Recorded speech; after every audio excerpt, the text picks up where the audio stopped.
এইখিনিতো মন কৰিবলগীয়া দুলীয়াজান সমষ্টিত কিন্তু এগৰাকী বিজেপি আহিছে আকৌ আপোনাৰ কেনেবাকৈ আকৌ প্ৰত্যাহ্বান হ'ব পাৰে নি? মই আচলতে ভবা নাই এতিয়া আজিৰ তাৰিখত আমিও এজন অনুভৱী এজন কাৰ্যকৰ্তা আজিৰ তাৰিখত মই তেনেকৈ ভবা নাই। কাৰণ মই এটা কথা আগতেও কৈছোঁ, মই ভৱিষ্যতেও নিশ্চয়কৈ ক'ম।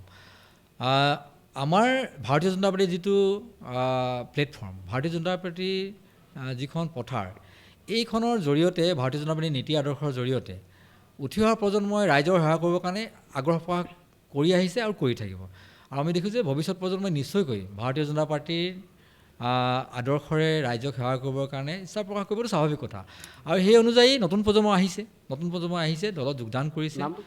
নামটো নিশ্চয়কৈ শংকৰজ্যোতি বৰুৱাৰ কথাই আপোনালোকে কৈছে, এইটো স্পষ্ট কথা। নিশ্চয়কৈ আহিব, আমি তেখেতক আদৰণি জনাইছোঁ। তেখেত আহিছে, আমাৰ দললৈ আদৰণি জনাইছোঁ। আৰু এই দলটোত তেখেতে আহিছে যিহেতু তেখেতে এটা বেলেগ এটা সুকীয়া একেবাৰে অপজিটৰ দায়িত্বত থকা।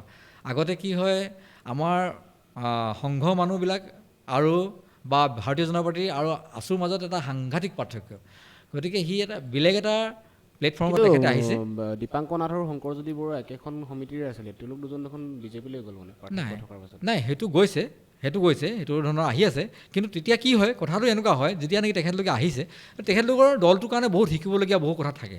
গতিকে দলটোত বহু কথা শিকিবলগীয়া থাকে। দলটোৰ যি ব্যৱস্থা বা দলটোৰ ৰীতি নীতি, দলটোৰ আধাৰ, এই বহুত কথা মানে শিকিবলগীয়া থাকে। দলটোত আহিলেই যে দলটোৰ বহুত কথা শিকি পাব পটককৈ একেদিনাই শিকিবলগীয়াটো সম্ভৱ নহয়। গতিকে মই নিশ্চয়কৈ ভাবোঁ যে শংকৰজ্যোতি বৰুৱা আহিছে, তেখেতে দলটোৰ কথা বহুত শিকিবলগীয়া আছে, তেখেতে শিকিব। আৰু ভৱিষ্যতৰ দিনত তেখেতে ভাল নেতৃত্ব দিব পাৰিব, এইটো মই আশা কৰিছোঁ। আৰু এটা স্পষ্ট কি, যিদিনাখন শংকৰজ্যোতি বৰুৱা যোগদান কৰিছে, তাৰ ঠিক আগদিনাখন মাননীয় মুখ্যমন্ত্ৰী ডক্টৰ হিমন্ত বিশ্ব শৰ্মা ডাঙৰীয়াই এটা স্পষ্টভাৱে এটা মত প্ৰকাশ কৰিছে। তেখেতে স্পষ্টভাৱে মেডিয়াৰ আগত কৈছে যে শংকৰজ্যোতি বৰুৱা বা তেখেতৰ সতীৰ্থসকলে আহিছে, তেখেতলোকে আহক, অহাত কোনো আপত্তি নাই, তেখেতলোকে আহক, দলত যোগদান কৰক, আমি আদৰণি জনাইছোঁ।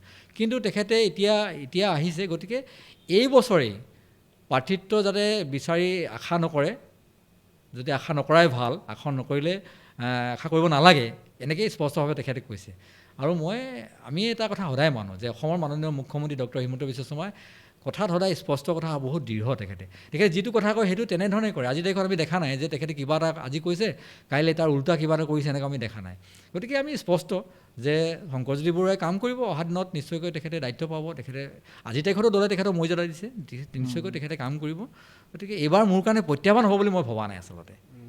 মানে সময় আছে, মানে শংকৰজ্যোতি বৰুৱাৰ সময়, নিশ্চয়কৈ বহুত সময় আছে, বহুত বয়স আছে, তেখেতে কৰিব পাৰিব, তেখেতৰ ব্যক্তিত্ব আছে, নিশ্চয়কৈ পাৰিব।